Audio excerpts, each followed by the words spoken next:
छत्तीसगढ़ का नाम पाकिस्तान के मंत्री की जुबान पर। पहलगाम हमले में नक्सल हिंसा का हवाला देते हुए खुद को बचाने की कोशिश, कहा हमें कोई लेना देना नहीं। सो नमस्ते, मैं सोनी और आप देख रहे हैं वयम छत्तीसगढ़। छत्तीसगढ़ का नाम एक बार फिर से सुर्खियों में आ गया है, लेकिन इस बार वजह है पाकिस्तान के रक्षा मंत्री ख्वाजा आसिफ का बयान। दरअसल उन्होंने हाल ही में मीडिया से बात करते हुए पहलगाम आतंकी हमले में पाकिस्तान की भूमिका से साफ इनकार कर दिया। अपनी सफाई देते हुए उन्होंने छत्तीसगढ़, मणिपुर और नागालैंड जैसे राज्यों का जिक्र किया और कहा कि भारत के अंदर ही बगावत हो रही है, ये आपका घरेलू मामला है। ख्वाजा आसिफ का कहना है कि भारत के कई राज्यों में लोग खुद ही सरकार के खिलाफ हथियार उठा रहे हैं। छत्तीसगढ़ में जो नक्सली हिंसा है उसे भी उन्होंने बगावत का नाम दिया। उन्होंने कहा कि ये सारी घटनाएं भारत के अंदर ही पैदा हुई है, पाकिस्तान का इससे कोई लेना देना नहीं है।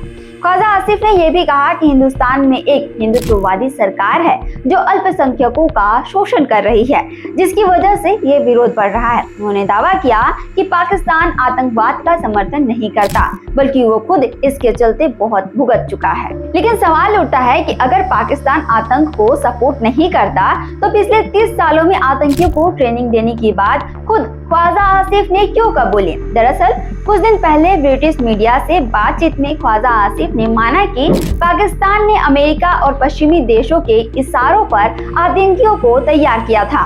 अब जब खुद उनके देश के मंत्री ये बात मान चुके हैं तो उनकी सफाई कितनी सही है, ये सोचने वाली बात है।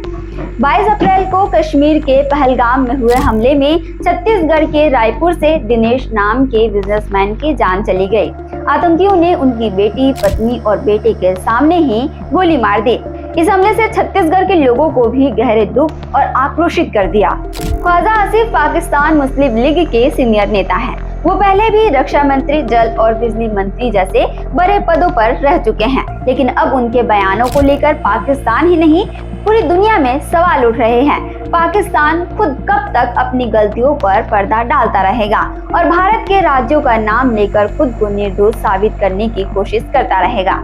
छत्तीसगढ़ से जुड़े और अपडेट्स के लिए आप देखते रहें वयम छत्तीसगढ़।